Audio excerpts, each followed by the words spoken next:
வணக்கம், நான் சக்தி. இன்னைக்கு நம்ம மேகியை டேஸ்டியாக பண்ணுறோம்.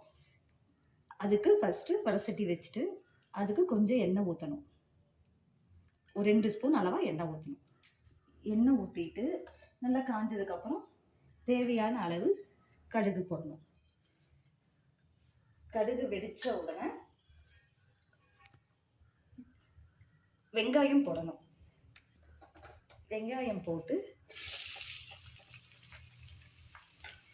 வரமிளகா போடணும்.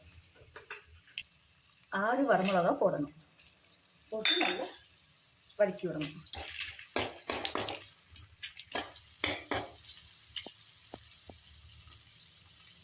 நான் எப்போதுமே கருவேப்பிலை போட மாட்டேங்க. கருவேப்பிலை பொடி தான் போடுவேன்.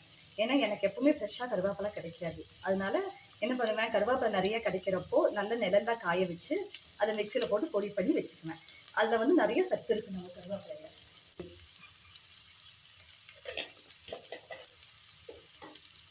இது குழந்தைங்கெல்லாம் தூக்கி வீச மாட்டாங்க, அப்படியே சாப்பிடுவாங்க. அதனால நீங்கள் அந்த மாதிரி கொஞ்சம் ட்ரை பண்ணி பாருங்க. தான் டேஸ்ட் வரும். பொன்னிறமாக மாறணும்.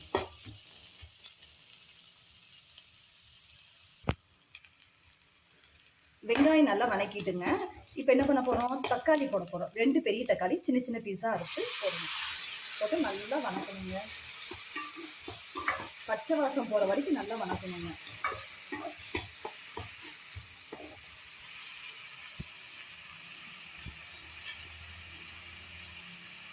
அதில் லைட்டாக மஞ்சள் போடணும்.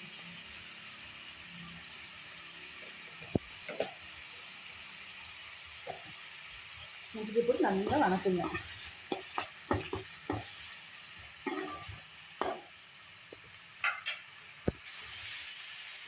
நல்லா வதக்கிட்டோமா, நல்லா பார்த்தீங்கன்னா தெரியும் உங்களுக்கு. நல்லா வதங்கிடுச்சுன்னா இப்போ என்ன பண்ண போகிறோம், நம்ம மேகி மசாலா போட போகிறோம்.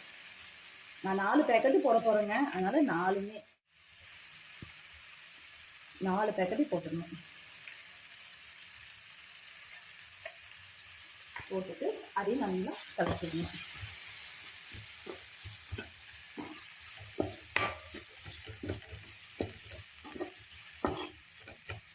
அதில் ஏற்கனவே கொஞ்சம் உப்பு இருக்குங்க. அதனால் நம்ம உப்பு கம்மியாக பார்த்து போட்டுக்கலாம். சரிங்களா? தண்ணி ஊற்றிடலாம்.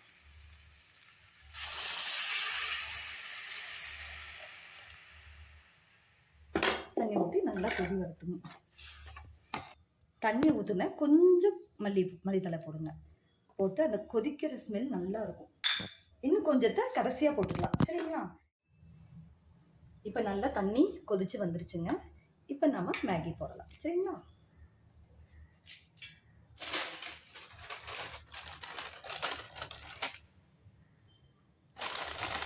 முழுசாக போடலாங்க, அப்போதான் நல்லா இருக்கும்.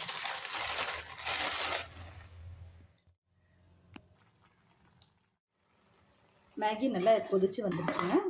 இப்போ நம்ம கொத்தமல்லி தூவி இறக்கி வச்சிடலாம்.